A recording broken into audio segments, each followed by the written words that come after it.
Hello there. 6 o'clock in the morning, so I'll be drinking my coffee while I'm making this. I've just been belting around doing a few things, and I've been meaning to do this video about liability for some time now, since about the time I spoke to the bloke at the winery that you all saw exploding on your television reports in the bushfires recently in Victoria. Now, this talk is about liability, which is the elephant in the room that no one's talking about. And during the course of this video, I'll be telling you about how to make a claim against your counsel for loss, injury, wrongdoing, whatever. Because what happens with a lot of people is, no, those glasses are no good. Here where I live, we've had a lot of elderly people tripping over the pavers, sticking up in the footpaths that the council put in. Very bad idea. Slippery when wet, very dodgy to walk on. And we've actually picked up and dusted off a couple of older women who've come adrift and gone belly up and had a bit of a skate down the footpaths. And I think one of them got some compensation because I directed them towards the council. Now, liability. Now, it's a thing that is not spoken about a lot because no one wants to talk about it, because all incorporated trading entities, all for-profit crowds, cannot trade unless they have indemnity insurance, what we call a bondholder. Now, if you don't have like your public liability insurance in your shop, you can't trade legally. Now, it's no different with, and this liability thing is particularly relevant to the aged care controversy that's going on now, the disability controversy, your counsel. Now, I'll tell you how to make a claim against counsel. It's a nutshell version, but it's the version that will really stick. Now, this is relevant, this method is relevant to all trading entities, right? Your nursing homes are for profit. If you're on a pension, you're going to a nursing home, retirement village, they're going to take 85% of your pension, and they're going to make you put up a bond of, I think some bonds are like a couple of $100,000, whatever the sale of your house is worth, whatever. And if that organisation goes belly up, you're probably going to lose your money. Now, all of these entities, and I wouldn't be surprised if the government has big shareholdings in a lot of these enterprises, especially aged care, because they fund a lot of it, etc., etc., etc. So they're very likely to be scraping off some of the profits, if not having majority shareholdings. Now, those of you who have the money out there might want to do the research and have a look, because you can find out. It has to be public, but you've got to have the money to pay for the research. Now, council perpetrates wrongdoings all over the place. They're foreclosing on people, and they don't do their municipal upkeep. That's why the pavers are sticking up in the footpaths on the street. How to make a claim against council. This information was found out by a good friend of mine. We collaborate together, and he had the bright idea of, because we realised for a long time that councils are not lawful government. They don't have constitutional recognition, and in Australia they only exist as departments of the state government. Now, what they are set up as is trading companies. They're incorporated. If you look up the ABN lookup of any government department, you'll find that they're registered for GST, and they have applied to ASIC for an ABN. Now, if they're registered for GST and if they have a budget like the Geelong Council does of like $450 million a year, they are not for profit. They are absolutely ruthless trading for-profit companies. Consequently, they have to have a bondholder and insurer. Now, the insurer of Geelong Council is a crowd called JLT, who are a massive risk management insurance crowd. Now, my friend, realising that City of Greater Geelong was a corporate trading entity, realised that they needed indemnity insurance, so he went looking for the insurer and he found it. And when he did, he said, "You're the insurer of such and such council?" And the bloke said, "Yes." And my friend said, "I've got a problem with the City of Greater Geelong." And this bloke said, "You're not the only one." And my friend said, "Can I make a claim?" And the insurance guy said, "No, you can't, because you're not a client." But he told him what the process is. He said, what you have to do is you write up your claim. It can be in the form of a bill of particulars or just a list of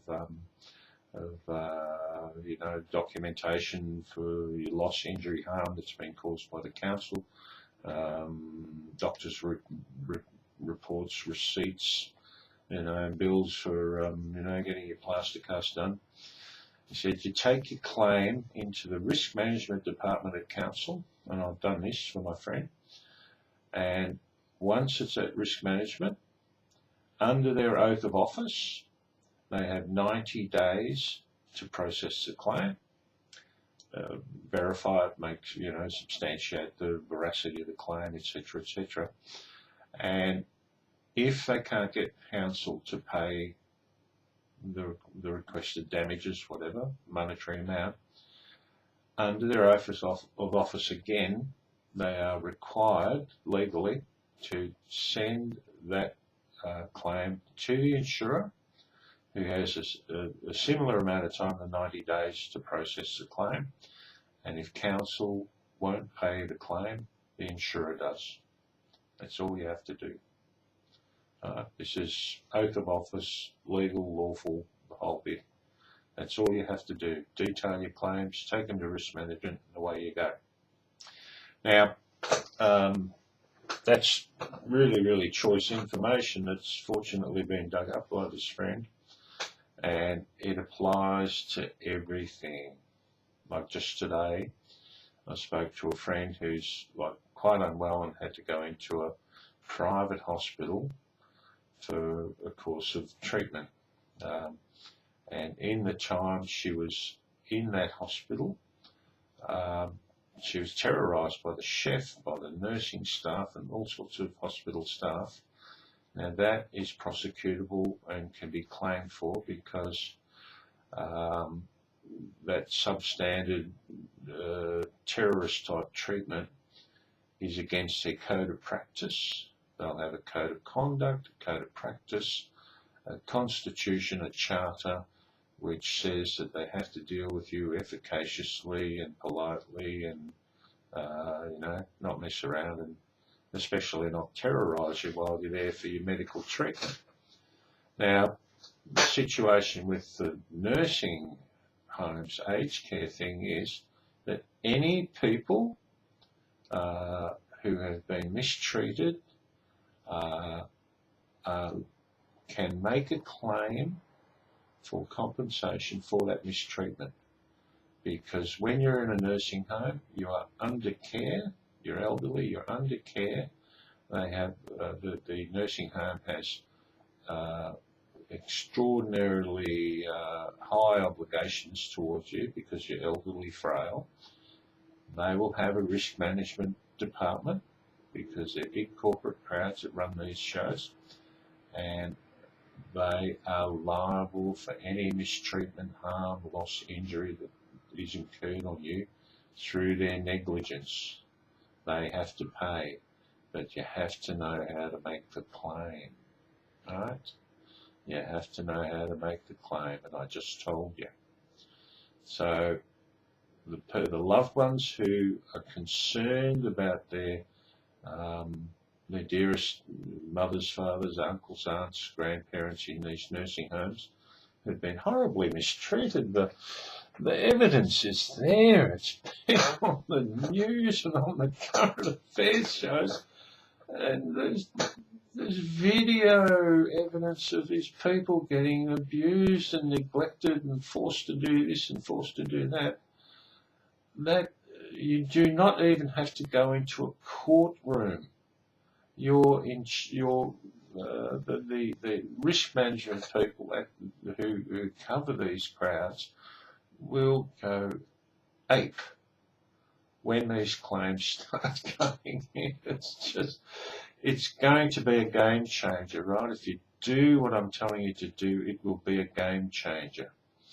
Because what happens, I'll tell you something very, very, very important. We're talking about domestic violence, and I've written to the newspapers and to pundits that have made comments about how to deal with domestic violence, etc., etc., etc. There's legal and there's lawful. One of the biggest examples and most horrendous examples, or two of them actually, the murder of Jill Meagher by Adrian Ernest Bailey, raped and murdered, buried in a shallow grave outside of Melbourne somewhere. And this Gargasoulis fellow who drove down Burke Street running people over, James Gargasoulis. Now that fellow should have been institutionalised. The same with the bloke that killed Eurydice Dixon. The guy was a nutcase, Gargasoulis was a nutcase. The state government has closed down places like the Kew cottages, right? Jeff Kennett did that, I believe, and they're putting these nutcases in housing commission places like the one I live in, and not institutionalising dangerous people. And in the case of Adrian Ernest Bailey, that man was out on parole, having reoffended multiple times while he's on parole. Here in Geelong, he demolished a guy about 3 months before he killed that wonderful Jill Meagher. Now, that man should have been back in jail the first time he reoffended. Now, if I was Jill Meagher's husband, I would be suing the government for about $20 million because the judges and magistrates, the parole board, the police, all neglected their duty. The police's duty is to protect life and property. I looked up the legislation. Victoria Police Act 2013. There is neglect here on the part of all those entities, the parole board, not just the parole board, the people sitting on the parole board, the Commissioner of Police, the entire Parliament. The entire Parliament should be sued because those are the people that pass the legislations and who are responsible for making sure that all the authorities do their job. Now they're not. The judges and magistrates let horrible people like Ali Jafari, who was trying to steal children around Geelong, Ron Sains let him off on cultural differences. Right? The bloke's Afghan Muslim or something, and just up here, about a kilometre away from where I live, he's gone up to the footy oval where this fellow's got his 2 kids and playing frisbee or whatever, and the young girl, who's just a toddler, maybe 3 years old, something like that, 4 years old, preschool, is being led off by the hand by this child-stealing pedophile. He got busted and went to court, and the magistrate said, oh no, he's a Muslim, we'll let him off on cultural differences. Now, legally, the people, and it's all people, you don't sue the board or you don't sue the police, you sue the people, the actual people. Because something like the parole board is just an artificial construct, a legal entity. It's not a person, it's not a man or a woman, it's a building or a piece of paper that says this organisation exists. Now, legally, the members of these parole boards and whoever are immune from prosecution, but lawfully, that's a different kettle of fish. Lawfully is the common law. Lawfully, they must make redress and can be sued for the harm, loss and injury they've caused by letting people like Manharan Monis, Adrian Ernest Bailey and this chap that killed Eurydice Dixon walk the streets. Adrian Ernest Bailey should not have been on the street. Jill Marsh should not have even met him on that night this man took her away and murdered her, because he should have been in jail. The team has dropped the ball and they must pay. This is liability. These entities, the people serving on these entities, parole board, police, the judges, the members, whoever, even the state trustees, if they cause you a harm, injury, loss or any wrongdoing at all, they are liable for prosecution, and that's what you should do. You do it with the aged care facilities, right, because they're all for profit. And if they don't do the right thing, you bang them for as many bucks as you can get out of them. Now, what I wanted to say about the situation with domestic violence, I have an attitude towards this, and it revolves around the fact that because the authorities, parole boards, police, whomever, magistrates, judges, do not fulfil the obligations of their brief in their positions, they are letting perpetrators off. People are always wondering why this bloke didn't go to jail for raping this woman or doing this domestic violence thing. And the first thing that needs to happen in order for people to get the message that these domestic violence things are wrong is for the perpetrators to go to jail for a long time, or put on the chain gang building roads out in the outback. Pedophiles, scum, beasts like Adrian Ernest Bailey, they are not being taken to task for their wrongdoings, and it seems to be deliberate to me, because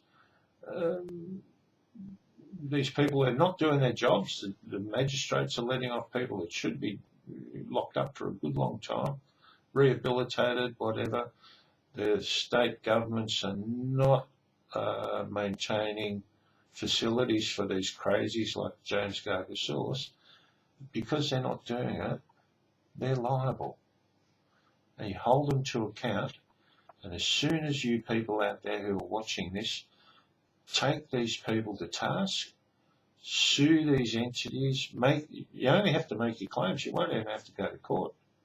Because all these outfits will have risk management departments. You just check it out. And once there's an avalanche of claims, you'll see the whole show change. You have to make the authorities do their jobs by holding them liable under penalty of massive compensation.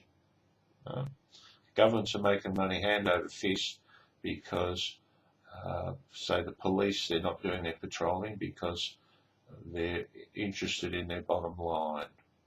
If they don't have to patrol, they don't spend money on petrol, they don't wear out their tyres. It's just stupid. They're a commercial entity. The police are registered for GST too. So take the message on board. If you have a loved one in aged care who's been abused and you've got it documented, there's video, and there's been videos on the current affairs shows showing these attendants abusing people, That's evidence. It's a lay down the you just make your claim. They've got to pay. They just have to pay. Because if you take them to court, you're gonna ask for more. They're gonna have to pay costs, etc., etc. But when you do start holding them to account, they'll lift their game. They will absolutely lift their game. And this is what I've tried to contact people, and actually did contact a lady who was on the telly talking about the domestic violence thing, and I explained all this to her. And I hope, if she's listening, that she gets on board with all the domestic violence people advocating for reform, and take the approach or get all the different crowds on board and lobby the government and say, you've got to lift your game, right? Got to start putting these people in jail, open some mental institutions and put the garbage sources in them, and make them do their job, because they're doing the exact opposite of what their brief is. And another thing about this whole thing is that constitutionally, the contract and the Constitution is a contract. They have a contract for peace, order and good government, right? And they're given all these heads of powers in the Constitution on the proviso that what they do with these heads of power is that they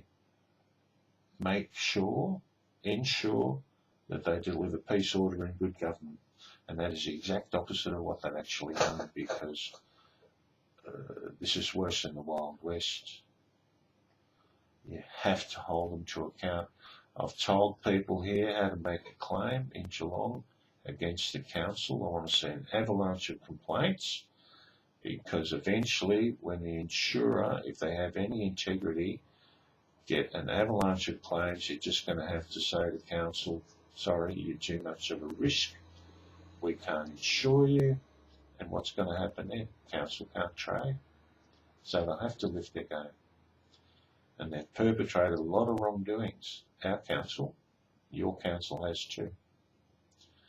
Hold these people to account by making your claims, right?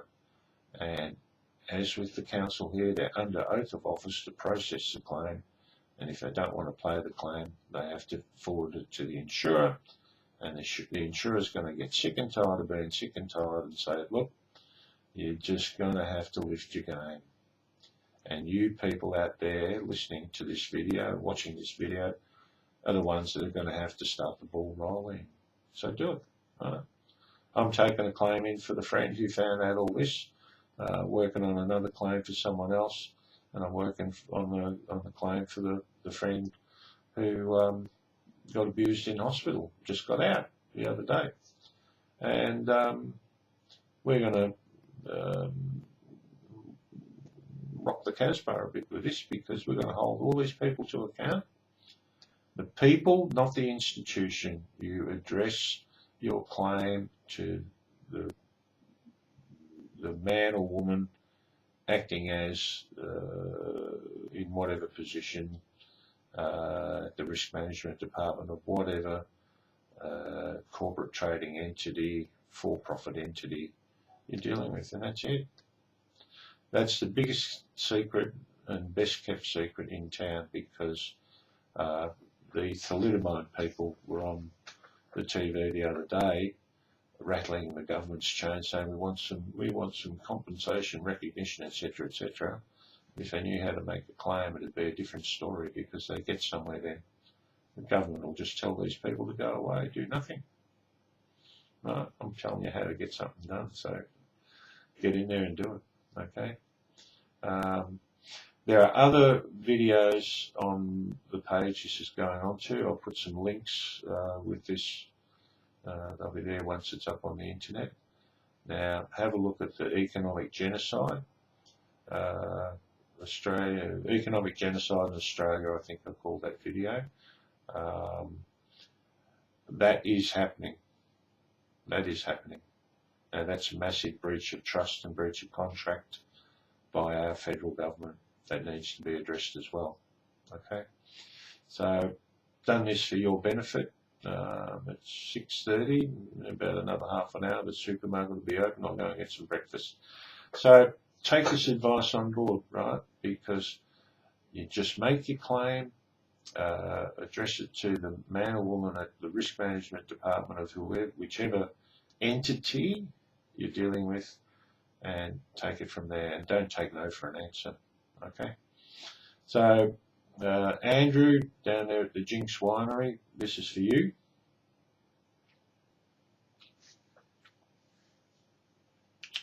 I'm really sad about what happened with your caper. I mean, I know you're sitting there watching your place blow up on the telly.